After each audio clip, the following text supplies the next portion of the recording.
ನಮಸ್ಕಾರ ಸ್ನೇಹಿತರೆ, ಹೇಗಿದ್ರೆ ಎಲ್ಲರೂ ಚೆನ್ನಾಗಿದ್ದಾರೆ ಅಂದ್ಕೊಂಡು ಸ್ನೇಹಿತರೆ. ಎಲ್ರಿಗೂ ಎಸ್ ಪಿ ಬಿ ಮೀಡಿಯಾದ ಮತ್ತೊಂದು ವಿಡಿಯೋಕ್ಕೆ ತಮಗೆಲ್ರಿಗೂ ಸುಸ್ವಾಗತ ಸ್ನೇಹಿತರೆ. ಈ ಡಿಸೆಂಬರ್ ತಿಂಗಳಿನಲ್ಲಿ ಡಿಸೆಂಬರ್ 9ರ ನಂತರ ಕನ್ಯಾ ರಾಶಿಯವರ ಜೀವನದಲ್ಲಿ ಏನೆಲ್ಲ ಬದಲಾವಣೆಗಳನ್ನು ಕಾಣಲಿದ್ದೀರಿ, ಈ ತಿಂಗಳು ಉಂಟಾಗ್ತಿರುವಂತಹ ಗ್ರಹ ಸಂಚಾರಗಳು ಈ ರಾಶಿಯವರ ಜೀವನದ ಮೇಲೆ ಏನೆಲ್ಲ ಪರಿಣಾಮಗಳನ್ನು ಬೀರ್ಬೋದು, ನಿಮ್ಮ ವೃತ್ತಿ, ಆರೋಗ್ಯ, ವೈವಾಹಿಕ ಜೀವನ, ಆರ್ಥಿಕ ಸ್ಥಿತಿ, ಕೌಟುಂಬಿಕ ಜೀವನ, ವ್ಯವಹಾರ ಮತ್ತು ಶಿಕ್ಷಣಕ್ಕೆ ಸಂಬಂಧಪಟ್ಟಂತೆಯೇ ಏನೆಲ್ಲ ಬದಲಾವಣೆಗಳನ್ನು ಈ ಡಿಸೆಂಬರ್ 9ರ ನಂತರ ಕಾಣಲಿದ್ದೀರಿ, ಹಾಗೆಯೇ ಇರುವಂತಹ ಸಮಸ್ಯೆಗಳಿಗೆ ಸರಳ ಪರಿಹಾರಗಳೇನು ಎಂಬುದರ ಸಂಪೂರ್ಣ ಮಾಹಿತಿಯನ್ನು ಇದೇ ವಿಡಿಯೋದಲ್ಲಿ ತಿಳಿಸ್ಕೊಡ್ತಾ ಹೋಗ್ತಾನೆ ಸ್ನೇಹಿತರೆ. ಆದ್ದರಿಂದ ವಿಡಿಯೋನ ಸ್ಕಿಪ್ ಮಾಡದೆ ಇಲ್ಲಿಂದ ಕೊನೆ ತನಕ ನೋಡ್ತಾ ಬನ್ನಿ. ಸ್ಕಿಪ್ ಮಾಡಿ ವಿಡಿಯೋನ ನೋಡೋದ್ರಿಂದ ಅಷ್ಟು ಇನ್ಫಾರ್ಮೇಷನ್ ಅರ್ಥ ಆಗೋದಿಲ್ಲ ಸ್ನೇಹಿತರೆ. ಸೊ ಫಸ್ಟಿಂದ ಎಂಡ್ ತನಕ ವಿಡಿಯೋನ ವಾಚ್ ಮಾಡಿ. ಹಾಗೆ ನಮ್ಮ ಈ ವಿಡಿಯೋ ಇಷ್ಟ ಆಗಿತ್ತು ಅಂದರೆ ವಿಡಿಯೋಗೆ ಒಂದು ಲೈಕ್ ಮಾಡಿ ಸ್ನೇಹಿತರೆ. ಯಾರಿನ್ನೂ ನಮ್ಮ ಚಾನಲ್ನ ಸಬ್ಸ್ಕ್ರೈಬ್ ಮಾಡ್ಕೊಂಡಿಲ್ಲ ಅವರು ಈಗಲೇ ಸಬ್ಸ್ಕ್ರೈಬ್ ಮಾಡ್ಕೊಳ್ಳಿ. ಸಬ್ಸ್ಕ್ರೈಬ್ ಮಾಡಿಕೊಂಡು ಪ್ರತಿನಿತ್ಯ ವಿಡಿಯೋನ ವಾಚ್ ಮಾಡ್ತಿರೋರಿಗೆ ಥ್ಯಾಂಕ್ ಯು ಸೋ ಮಚ್ ಅಂತ ಹೇಳ್ತಾ, ಇನ್ನು ಈ ಕನ್ಯಾ ರಾಶಿಯವರಿಗೆ ಡಿಸೆಂಬರ್ ತಿಂಗಳಿನಲ್ಲಿ ಗ್ರಹ ಸಂಚಾರಗಳು ಹೇಗಿರಲಿದೆ, ಏನೆಲ್ಲ ಬದಲಾವಣೆಯನ್ನು ಕಾಣಲಿದ್ದೀರಿ ಅಂತ ಈಗ ನೋಡ್ತಾ ಬರೋಣ. ಮೊದಲನೇದಾಗಿ ಸೂರ್ಯಗ್ರಹದ ವಿಚಾರಕ್ಕೆ ಬರೋದಾದರೆ, ವೃಶ್ಚಿಕ ರಾಶಿಯ 3ನೇ ಮನೆಯಲ್ಲಿ ಡಿಸೆಂಬರ್ 16ರವರೆಗೆ ಸೂರ್ಯನು ಇರಲಿದ್ದು, ಅದಾದ ನಂತರ ಧನುಷ್ ರಾಶಿಯ 4ನೇ ಮನೆಗೆ ಡಿಸೆಂಬರ್ 16 ನಂತರ ಪ್ರವೇಶವನ್ನು ಮಾಡಲಿದ್ದಾನೆ.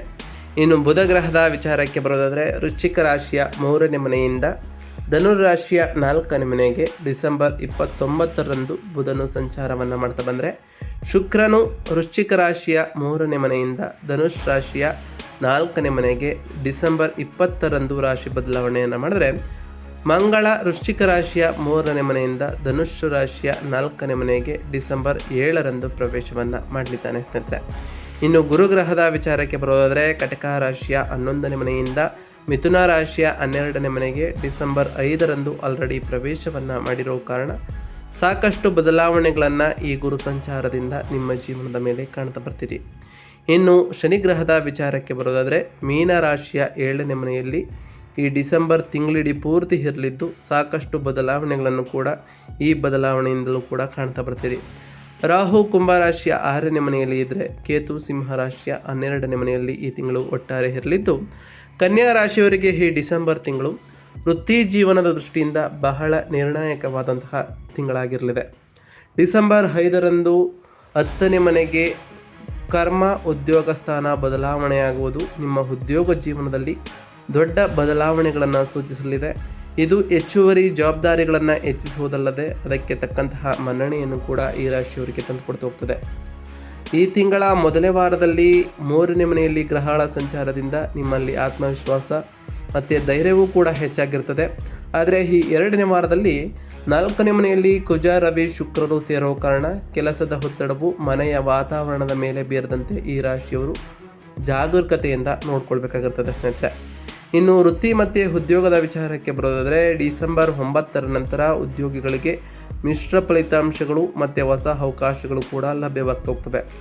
ಬಡ್ತಿ ಮತ್ತು ಜವಾಬ್ದಾರಿಗಳ ವಿಚಾರಕ್ಕೆ ಬರೋದಾದರೆ, ಡಿಸೆಂಬರ್ 5ರಂದಿಯೇ ಗುರು 10ನೇ ಮನೆಗೆ ಪ್ರವೇಶವನ್ನು ಮಾಡಿರೋ ಕಾರಣ ಉದ್ಯೋಗದಲ್ಲಿ ನಿಮ್ಮ ಸ್ಥಾನಮಾನ ಹೆಚ್ಚಾಗಲಿದ್ದು, ಬಹಳ ದಿನಗಳಿಂದ ನಿರೀಕ್ಷಿಸುತ್ತಿದ್ದಂತಹ ನಿಮ್ಮ ಪ್ರಮೋಷನ್ ಕೂಡ ಸಿಗಲಿದ್ದು, ಇದರಿಂದ ಸಾಕಷ್ಟು ಬದಲಾವಣೆಗಳನ್ನು ಕೂಡ ನಿಮ್ಮ ಜೀವನದಲ್ಲಿ ಕಾಣ್ತಾ ಬರ್ತೀರಿ. ಆದರೆ ಹೊಸ ಹುದ್ದೆಯೊಂದಿಗೆ ಕೆಲಸದ ಭಾರ ಮತ್ತು ಜವಾಬ್ದಾರಿ ಕೂಡ ವಿಪರೀತವಾಗಿ ಹೆಚ್ಚಾಗಬಹುದು. ನೀವು ವಿಶ್ರಾಂತಿ ಇಲ್ಲದೆ ಕೆಲಸವನ್ನು ಮಾಡಬೇಕಾಗಿ ಬರ್ಬೋದು. ಆದ್ದರಿಂದ ಜಾಗರೂಕರಾಗಿ ಇರಿ. ನಿಮ್ಮ ಕೆಲಸವನ್ನು ಆದಷ್ಟು ಆಗಿನ ಕೆಲಸವನ್ನು ಹಾಗೆ ಮುಗಿಸ್ಕೊಳ್ಳಿ ಸ್ನೇಹಿತರೆ. ಇನ್ನು ಸಂವಹನ ಮತ್ತು ಯಶಸ್ಸಿನ ವಿಚಾರಕ್ಕೆ ಬರೋದಾದರೆ, ಡಿಸೆಂಬರ್ 1ರಿಂದ 15ರವರೆಗೆ ತಿಂಗಳ ಮೊದಲಾರ್ಧದಲ್ಲಿ ರವಿ, ಕುಜ, ಬುಧರು 3ನೇಯಲ್ಲಿ ಅಂದರೆ ಪರಾಕ್ರಮ ಸ್ಥಾನದಲ್ಲಿ ಇದ್ದ ಕಾರಣ ಸಂದರ್ಶನಗಳಲ್ಲಿ ಯಶಸ್ಸನ್ನು ಸಾಧಿಸ್ತಾ ಹೋಗ್ತೀರಿ.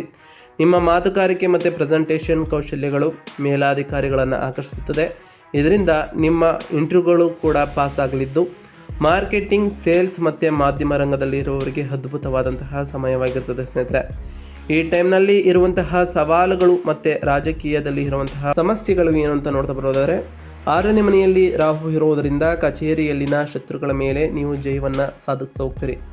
ಅವರು ನಿಮ್ಮ ವಿರುದ್ಧ ಮಾಡುವಂತಹ ಕುತಂತ್ರಗಳು ಫಲಿಸೋದಿಲ್ಲ ಸ್ನೇಹಿತರೆ. ಆದರೆ 7ನೇ ಮನೆಯಲ್ಲಿ ಶನಿ ಸಂಚಾರ ಉಂಟಾಗುವ ಕಾರಣ ಮೇಲಾಧಿಕಾರಿಗಳೊಂದಿಗೆ ಅಥವಾ ಸಹೋದ್ಯೋಗಿಗಳೊಂದಿಗೆ ವಾದಕ್ಕೆ ಇಳಿಯದಿರುವುದು ಒಳಿತಾಗಿರಲಿದೆ. ನಿಮ್ಮ ಕೆಲಸದಲ್ಲಿ ಪ್ರಾಮಾಣಿಕವಾಗಿರಿ. ಶನಿ ನಿಮಗೆ ರಕ್ಷಣೆಯನ್ನು ಮಾಡ್ತಾನೆ. ಪ್ರತಿ ಶನಿವಾರದಂದು ಆ ಶನಿ ದೇವರ ಜಪವನ್ನು ಮಾಡಿ ಸ್ನೇಹಿತರೆ. ಕೆಲಸ ಮತ್ತು ಜೀವನದ ಸಮತೋಲನವು ಡಿಸೆಂಬರ್ 16 ನಂತರ ಈ ದ್ವಿತೀಯಾರ್ಧದಲ್ಲಿ ಗ್ರಹಗಳೆಲ್ಲವೂ 4ನೇ ಮನೆಗೆ ಬದಲಾಗುವ ಕಾರಣ ಆಫೀಸಿನ ಒತ್ತಡವನ್ನು ಮನೆಗೆ ತರುವಂತಹ ಸಾಧ್ಯತೆ ಇದೆ. ಇದರಿಂದ ಮಾನಸಿಕ ನೆಮ್ಮದಿಯು ಕೂಡ ಹಾಳಾಗಬಹುದು. ಅದರಲ್ಲೂ ವರ್ಕ್ ಫ್ರಮ್ ಹೋಮ್ ಜಾಬ್ ಮಾಡ್ತಿರುವವರಿಗೆ ಸಮಯ ನಿರ್ವಹಣೆ ಬಹಳ ಮುಖ್ಯವಾಗಿರ್ತದೆ. ಆದ್ದರಿಂದ ಸಮಯದ ಕಡೆ ಹೆಚ್ಚಿನ ಗಮನವನ್ನು ಈ ರಾಶಿಯವರು ಕೊಡಬೇಕಾಗಿರುತ್ತದೆ ಸ್ನೇಹಿತರೆ. ಇನ್ನು ಈ ರಾಶಿಯವರಿಗೆ ಸಂಬಂಧಪಟ್ಟಂತೆ ಕುಟುಂಬ ಮತ್ತು ಸಂಬಂಧಗಳ ವಿಚಾರದ ಬಗ್ಗೆ ಮಾತನಾಡ್ತಾ ಬರೋದಾದರೆ, ಕೌಟುಂಬಿಕ ಜೀವನದಲ್ಲಿ ಕೆಲವು ಏರುಪೇರುಗಳು ಇರ್ತವೆ. ಈ ರಾಶಿಯವರಿಗೆ 7ನೇ ಮನೆಯಲ್ಲಿ ಶನಿ ಇರುವ ಕಾರಣ ಜೀವನ ಸಂಗಾತಿಯೊಂದಿಗೆ ತಪ್ಪು ತಿಳುವಳಿಕೆಗಳು ಕೂಡ ಬರ್ಬೋದು. ಮುಖ್ಯವಾಗಿ ತಿಂಗಳ 2ನೇ ವಾರದಲ್ಲಿ 4ನೇ ಮನೆಗೆ ಕುಜ, ರವಿ, ಶುಕ್ರರು ಸೇರುವ ಕಾರಣ ಮನೆಯಲ್ಲಿ ಶಾಂತಿ ಕದಡುವಂತಹ ಸಾಧ್ಯತೆ ಇರ್ತದೆ. ಆದ್ದರಿಂದ ನೀವು ಬಹಳ ತಾಳ್ಮೆಯಿಂದ ಇರಬೇಕಾಗಿರ್ತದೆ. ಸಣ್ಣ ಸಣ್ಣ ವಿಷಯಗಳಿಗೂ ಕೂಡ ಜಗಳ ಆಗಬಹುದು. ಆದ್ದರಿಂದ ಈ ಟೈಮ್ನಲ್ಲಿ ಹೆಚ್ಚು ಜಾಗರೂಕರಾಗಿ ಈ ರಾಶಿಯವರು ಇರಬೇಕಾಗಿರ್ತದೆ. ಹಾಗೆಯೇ ಈ ಟೈಮ್ನಲ್ಲಿ ತಾಯಿಯ ಆರೋಗ್ಯದ ಕಡೆ ಹೆಚ್ಚಿನ ಗಮನವನ್ನು ಹರಿಸಬೇಕಾಗಿರ್ತದೆ. ಆದರೆ 3ನೇ ಮನೆಯಲ್ಲಿ ಗ್ರಹಗಳ ಸಂಚಾರ ಉಂಟಾಗೋ ಕಾರಣ ತಿಂಗಳ ಮೊದಲಾರ್ಧದಲ್ಲಿ ಒಡ ಹುಟ್ಟಿದವರಿಂದ ಬೆಂಬಲವೂ ಕೂಡ ಸಿಗಲಿದ್ದು, ಬಂಧುಗಳ ಆಗಮನದಿಂದ ಮನೆಯಲ್ಲಿ ಸಡಗರವೂ ಕೂಡ ಇರಲಿದೆ. ಆದ್ದರಿಂದ ಒಳ್ಳೆಯ ಫಲಿತಾಂಶಗಳನ್ನು ಕೂಡ ಈ ಗ್ರಹ ಸಂಚಾರದಿಂದ ನೀವು ಕಾಣ್ತಾ ಬರ್ತೀರಿ. ಇನ್ನು ಆರೋಗ್ಯದ ವಿಚಾರದ ಬಗ್ಗೆ ಮಾತನಾಡ್ತಾ ಬರೋದಾದರೆ, ಆರೋಗ್ಯದ ವಿಚಾರದಲ್ಲಿ ಎಚ್ಚರ ಅವಶ್ಯಕವಾಗಿರ್ತದೆ. ಈ ರಾಶಿಯವರಿಗೆ 6ನೇ ಮನೆಯಲ್ಲಿ ರಾಹುವಿನಿಂದ ಸಣ್ಣ ಪುಟ್ಟ ಆರೋಗ್ಯ ಸಮಸ್ಯೆಗಳು ಬಂದರೂ ಅದು ತಕ್ಷಣ ಗುಣವಾಗ್ತಿದೆ ಸ್ನೇಹಿತರೆ. ಆದರೆ ತಿಂಗಳ 2ನೇ ವಾರದಲ್ಲಿ 4ನೇ ಮನೆಯಲ್ಲಿ ಗ್ರಹಣ ಸಂಚಾರ ಉಂಟಾಗುವ ಕಾರಣ ಎದೆ ನೋವು, ಗ್ಯಾಸ್ಟ್ರಿಕ್ ಟ್ರಬಲ್ ಅಥವಾ ಶ್ವಾಸಕೋಶಕ್ಕೆ ಸಂಬಂಧಪಟ್ಟಂತಹ ಸಮಸ್ಯೆಗಳು ಬರ್ಬೋದು.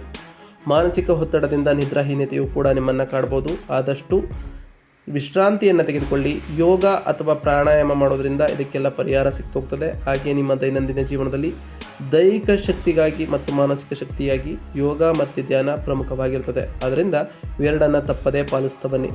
ಇನ್ನು ವ್ಯಾಪಾರ ಮತ್ತು ವ್ಯವಹಾರದ ವಿಚಾರಕ್ಕೆ ಬರೋದಾದರೆ, ವ್ಯಾಪಾರಿಗಳಿಗೆ ಈ ಡಿಸೆಂಬರ್ ತಿಂಗಳು ಮಿಶ್ರ ಫಲಿತಾಂಶಗಳನ್ನು ನೀಡ್ತಾ ಬಂದರೆ, ಈ ಡಿಸೆಂಬರ್ 9ರ ನಂತರ 10ನೇ ಮನೆಯಲ್ಲಿ ಗುರುವಿನಿಂದ ವ್ಯಾಪಾರ ವಿಸ್ತರಣೆಗೆ ಹೊಸ ಆಲೋಚನೆಗಳು ಬರ್ತವೆ. ಆದರೆ 7ನೇ ಮನೆಯಲ್ಲಿ ಶನಿಯ ಸಂಚಾರ ಉಂಟಾಗೋ ಕಾರಣ ಪಾಲುದಾರಿಕೆ ವ್ಯಾಪಾರದಲ್ಲಿ ಮಂದಗತಿಯೂ ಕೂಡ ಇರ್ತದೆ ಸ್ನೇಹಿತರೆ. ಪಾಲುದಾರರೊಂದಿಗೆ ಭಿನ್ನಾಭಿಪ್ರಾಯಗಳು ಬರದಂತೆ ನೀವು ನೋಡಿಕೊಳ್ಬೇಕಾಗಿರ್ತದೆ. ಹೊಸ ಸಾಹಸಗಳಿಗೆ ಕೈ ಹಾಕಲು ಡಿಸೆಂಬರ್ 15ರವರೆಗೆ ಬಹಳಷ್ಟು ಸಮಯ ಚೆನ್ನಾಗಿರಲಿದೆ. ಅದರಿಂದ ಈ ನಂತರ ಬಂಡವಾಳ ಹೂಡುವ ವಿಷಯದಲ್ಲಿ ಬಹಳ ಜಾಗರೂಕರಾಗಿ ಇರಿ. ಈ ಟೈಮ್ನಲ್ಲಿ ನೀವು ಹೂಡಿಕೆ ಮಾಡೋದ್ರಿಂದ ಉತ್ತಮವಾದ ಧನಲಾಭವನ್ನು ಕೂಡ ಕಾಣ್ತೀರಿ ಸ್ನೇಹಿತರೆ. ನನಗೆ ಅದೃಷ್ಟ ಇದೆ ಅಂತ ನೀವು ಯಾರನ್ನು ಹೇಳದೆ ಕೇಳದೆ ಯಾವುದೇ ವ್ಯವಹಾರಕ್ಕೂ ಕೈ ಹಾಕಬೇಡಿ ಸ್ನೇಹಿತರೆ. ಒಂದು ಸಲ ಯೋಚನೆ ಮಾಡಿ ಅದಾದ ನಂತರ ಬಂಡವಾಳವನ್ನು ಹಾಕಿ ಸ್ನೇಹಿತರೆ. ಇನ್ನು ವಿದ್ಯಾರ್ಥಿಗಳ ವಿಚಾರದ ಬಗ್ಗೆ ಮಾತನಾಡ್ತಾ ಬರೋದಾದರೆ, ವಿದ್ಯಾರ್ಥಿಗಳಿಗೆ ಶಿಕ್ಷಣದ ವಿಚಾರದಲ್ಲಿ ಓದಿನ ಕಡೆ ಹೆಚ್ಚು ಗಮನವನ್ನು ಹರಿಸಬೇಕಾಗುತ್ತದೆ. ಈ ಕನ್ಯಾ ರಾಶಿಯವರು 4ನೇ ಮನೆಯಲ್ಲಿ ಗ್ರಹಗಳ ಗೊಂದಲದಿಂದ ಮನೆಯಲ್ಲಿ ಓದಲು ಪೂರಕವಾದಂತಹ ವಾತಾವರಣ ಇಲ್ಲದಿರಬಹುದು. ಏಕಾಗ್ರತೆ ಕಡಿಮೆ ಆಗುವಂತಹ ಸಾಧ್ಯತೆಗಳು ಕೂಡ ಬರ್ಬೋದು. ಆದರೆ ಸ್ಪರ್ಧಾತ್ಮಕ ಪರೀಕ್ಷೆಗಳಿಗಾಗಿ ತಯಾರಿ ನಡೆಸುವಂತಹ ವಿದ್ಯಾರ್ಥಿಗಳಿಗೆ ಉತ್ತಮವಾದ ಫಲಿತಾಂಶಗಳು ಸಿಗ್ತಾ ಹೋಗ್ತದೆ. 6ನೇ ಮನೆಯಲ್ಲಿ ರಾಹು ಇದಕ್ಕೆ ಜಯವನ್ನು ಕೂಡ ತಂದುಕೊಳ್ಳಿದ್ದಾನೆ ಸ್ನೇಹಿತರೆ. ತಾಂತ್ರಿಕ ಶಿಕ್ಷಣ ಕಲಿತಿರೋರಿಗೆ ಅಂದರೆ ITI ಡಿಪ್ಲೊಮಾ ಮಾಡ್ತಿರೋರಿಗೂ ಕೂಡ ಈ ತಿಂಗಳು ಅನುಕೂಲಕರವಾಗಲಿದ್ದು, ಇದರಿಂದ ಉತ್ತಮವಾದ ಫಲಿತಾಂಶಗಳನ್ನು ಕೂಡ ನೀವು ಕಾಣ್ಬೋದಾಗಿದೆ. ಇನ್ನು ಈ ಕನ್ಯಾ ರಾಶಿಯವರಿಗೆ ಹಣಕಾಸಿನ ವಿಚಾರದ ಬಗ್ಗೆ ಮಾತನಾಡ್ತಾ ಬರೋದಾದರೆ, ಹಣಕಾಸಿನ ವಿಚಾರದಲ್ಲಿ ಈ ತಿಂಗಳು ಸಾಧಾರಣವಾಗಿರ್ತದೆ. ಆದಾಯದ ವಿಚಾರಕ್ಕೆ ಬರೋದಾದರೆ, 10ನೇ ಮನೆಯಲ್ಲಿ ಗುರುವಿನ ಬಲದಿಂದ ಉದ್ಯೋಗದ ಮೂಲಕ ಬರುವಂತಹ ಆದಾಯ ಸ್ಥಿರವಾಗಿರುತ್ತದೆ. ಇನ್ಸೆಂಟಿವ್ ಅಥವಾ ಬೋನಸ್ ರೂಪದಲ್ಲಿ ಹೆಚ್ಚುವರಿ ಹಣವೂ ಕೂಡ ಬರಬಹುದು. ಆದ್ದರಿಂದ ಈ ಟೈಮ್ನಲ್ಲಿ ಉಳಿತಾಯದ ಕಡೆ ಹೆಚ್ಚಿನ ಗಮನವನ್ನು ಹರಿಸಬೇಕಾಗಿರ್ತದೆ. ಇನ್ನು ನಿಮ್ಮ ಖರ್ಚುಗಳ ವಿಚಾರಕ್ಕೆ ಬರೋದಾದರೆ, 4ನೇ ಮನೆಯಲ್ಲಿ ಗ್ರಹಗಳ ಸಂಚಾರ ಉಂಟಾಗೋ ಕಾರಣ ಮನೆ ರಿಪೇರಿ, ವಾಹನ ಖರೀದಿ ಅಥವಾ ಗೃಹೋಪಯೋಗಿ ವಸ್ತುಗಳಿಗಾಗಿ ದೊಡ್ಡ ಮೊತ್ತದ ಹಣ ಖರ್ಚಾಗಬಹುದು. ಅದರಿಂದ ಎಚ್ಚರಿಕೆಯಿಂದ ಇರಿ. 12ನೇ ಮನೆಯಲ್ಲಿ ಕೇತು ಇರೋ ಕಾರಣ ಅನಗತ್ಯವಾದ ಖರ್ಚುಗಳು ಅಥವಾ ದಾನ ಧರ್ಮಗಳಿಗೆ ಖರ್ಚು ಮಾಡಬೇಕಾಗಿರುತ್ತದೆ ಸ್ನೇಹಿತರೆ. ಅದರಿಂದ ಬಹಳ ಎಚ್ಚರಿಕೆಯಿಂದ ಇರುವುದು ಬಹುಶಃ ಈ ರಾಶಿಯವರಿಗೆ ಒಳಿತಾಗಿರಲಿದೆ. ಇನ್ನು ಹೂಡಿಕೆಗಳ ವಿಚಾರಕ್ಕೆ ಬರೋದಾದರೆ, ರಿಯಲ್ ಎಸ್ಟೇಟ್ ಅಂದರೆ ಜಮೀನು, ಮನೆ, ವಾಹನದ ಬಗ್ಗೆ ನೀವು ಹೂಡಿಕೆಯನ್ನು ಮಾಡ್ತಿದ್ರೆ ಈ ತಿಂಗಳ 2ನೇ ವಾರ ಅಂದರೆ ಈ ವಾರವು ಬಹಳಷ್ಟು ಅನುಕೂಲಕರವಾಗಿರುತ್ತದೆ. ಹಾಗೆಯೇ ಈ ರಾಶಿಯವರು ಶೇರ್ ಮಾರ್ಕೆಟ್ನಲ್ಲಿ ರಿಸ್ಕ್ ಅನ್ನು ತೆಗೆದುಕೊಳ್ಳದಿರುವುದು ಕೂಡ ಉತ್ತಮವಾಗಿರುತ್ತದೆ. ಇದರಿಂದ ನಷ್ಟಗಳನ್ನು ತಪ್ಪಿಸ್ಬೋದು ಅಂತ ಹೇಳ್ಬೋದು ಸ್ನೇಹಿತರೆ. ಒಟ್ಟಾರೆಯಾಗಿ ಈ ಡಿಸೆಂಬರ್ 9ರ ನಂತರ ಈ ತಿಂಗಳಿನಲ್ಲಿ ಒಂದಿಷ್ಟು ಸಕಾರಾತ್ಮಕ ಬದಲಾವಣೆಗಳನ್ನು ಕಾಣ್ತಾ ಬಂದರೆ ಒಂದಿಷ್ಟು ಎಚ್ಚರಿಕೆಯ ಸೂಚನೆಗಳನ್ನು ಕೂಡ ಕಾಣ್ತಾ ಬರ್ತೀರಿ. ಈ ತಿಂಗಳಿನಲ್ಲಿ ಈ ಕನ್ಯಾ ರಾಶಿಯವರು ಅನುಸರಿಸಬೇಕಾದಂತಹ ಸರಳ ಪರಿಹಾರ ಕ್ರಮಗಳೇನು? ಈ ತಿಂಗಳ ಗ್ರಹಗಳ ಅನುಕೂಲಕ್ಕಾಗಿ ಹಾಗೆ ಇರುವಂತಹ ಸಮಸ್ಯೆಗಳಿಗೆ ಪರಿಹಾರವನ್ನು ಒಂದೊಂದಾಗಿ ತಿಳಿಸ್ಕೊಡ್ತಿರ್ತಾನೆ. ಗಮನವಿಟ್ಟು ನೋಡ್ತಾ ಬನ್ನಿ ಸ್ನೇಹಿತರೆ. ಪ್ರತಿ ಶನಿವಾರದಂದು ಆ ಶನಿ ದೇವರ ಜಪವನ್ನು ಮಾಡಿ ಸ್ನೇಹಿತರೆ. ಶನಿ ದೋಷ ನಿವಾರಣೆಗಾಗಿ 7ನೇ ಮನೆಯಲ್ಲಿ ಶನಿಯ ಪ್ರಭಾವವನ್ನು ತಗ್ಗಿಸಲು ಪ್ರತಿ ಶನಿವಾರದಂದು ಕಪ್ಪು ಎಳ್ಳು ಅಥವಾ ಕಬ್ಬಿಣವನ್ನು ದಾನ ಮಾಡಿ ಸ್ನೇಹಿತರೆ. ಪ್ರತಿ ಶನಿವಾರ ನಿಮಗೆ ಸಾಧ್ಯವಾದರೆ ಶನಿ ದೇವರ ದೇವಾಲಯಕ್ಕೆ ತೆರಳಿ ಶನಿದೇವರಿಗೆ ಪ್ರಿಯವಾಗಿರುವಂತಹ ಕಪ್ಪು ಎಳ್ಳಿನ ಬತ್ತಿಯನ್ನು ಹಚ್ಚೋದ್ರಿಂದ ಆ ಶನಿದೇವರ ಕೃಪೆಗೂ ಕೂಡ ನೀವು ಪಾತ್ರರಾಗಬಹುದಾಗಿದೆ ಸ್ನೇಹಿತರೆ.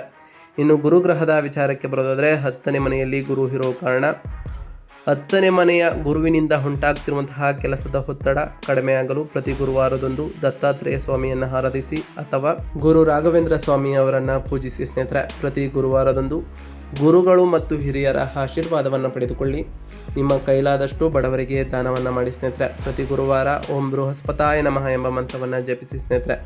ಇನ್ನು ಕುಜದೋಷ ನಿವಾರಣೆಗಾಗಿ ಮನೆಯಲ್ಲಿ ಶಾಂತಿ ನೆಲೆಸಲು ಪ್ರತಿ ಮಂಗಳವಾರದಂದು ಸುಬ್ರಹ್ಮಣ್ಯ ಸ್ವಾಮಿಗೆ ದೀಪಾರಾಧನೆಯನ್ನು ಮಾಡಿ ಪ್ರತಿ ಮಂಗಳವಾರ ಹನುಮಾನ್ ಚಾಲಿಸವನ್ನು ಪಠಿಸಿ ಹಾಗೆಯೇ ಪ್ರತಿ ಮಂಗಳವಾರದಂದು ಓಂ ಅಂಗರಾಯಿಕಾಯ ನಮಃ ಎಂಬ ಮಂತ್ರವನ್ನು ಜಪಿಸಿ ಸ್ನೇಹಿತರೆ. ಇದರಿಂದ ಸಾಕಷ್ಟು ಬದಲಾವಣೆಗಳನ್ನು ಕೂಡ ನಿಮ್ಮ ಜೀವನದಲ್ಲಿ ಕಾಣಬಹುದಾಗಿದೆ.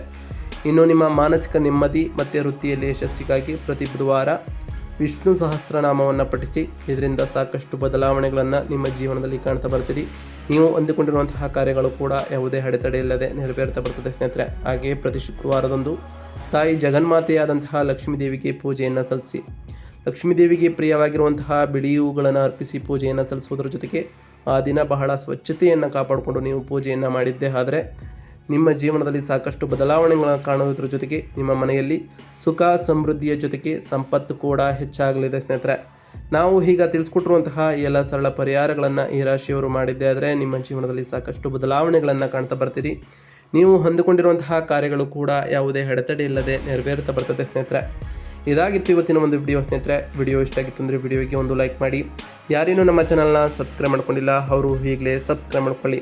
ಸಬ್ಸ್ಕ್ರೈಬ್ ಮಾಡಿಕೊಂಡು ಪ್ರತಿನಿತ್ಯ ವಿಡಿಯೋನ ವಾಚ್ ಮಾಡ್ತಿರೋರಿಗೆ ಥ್ಯಾಂಕ್ ಯು ಸೋ ಮಚ್ ಅಂತ ಹೇಳ್ತಾ, ಹಾಗೆ ಕಮೆಂಟ್ನಲ್ಲಿ ಓಂ ಶನೈಶ್ವರಾಯ ನಮಃ, ಓಂ ಅಂಗರಾಯಕಾಯ ನಮಃ, ಓಂ ಗುರುವೇ ನಮಃ, ಓಂ ಲಕ್ಷ್ಮೀನಾರಾಯಣಾಯ ನಮಃ, ಓಂ ಗಣಪತಿಯೇ ನಮಃ ಎಂದು ಕಮೆಂಟ್ ಮಾಡಿ ಸ್ನೇಹಿತರೆ. ಆ ಶನಿದೇವರು, ಮಂಗಳದೇವ, ಗುರುದೇವ, ಲಕ್ಷ್ಮೀನಾರಾಯಣ ನಿಮಗೆ ಆಯುಷ್ಯ ಆರೋಗ್ಯ ಸಮೃದ್ಧಿಯನ್ನು ಕೊಟ್ಟು ಕಾಪಾಡಲಿ. ಆ ಗಣಪತಿಯ ಅನುಗ್ರಹವೂ ಕೂಡ ಸಿಗಲಿದ್ದು ನಿಮ್ಮ ಎಲ್ಲ ಕೆಲಸಗಳಿಗೂ ಕೂಡ ವಿಘ್ನ ವಿನಾಯಕನ ಅನುಗ್ರಹ ಸಿಗಲಿದೆ ಅಂತ ಹೇಳ್ತಾ ಇವತ್ತಿನ ಒಂದು ವಿಡಿಯೋನ ಮುಗಿಸ್ತಿದ್ದೀನಿ ಸ್ನೇಹಿತರೆ. ಸಿಗ್ತೀನಿ ಮತ್ತೊಂದು ವಿಡಿಯೋದೊಂದಿಗೆ. Thank you for watching.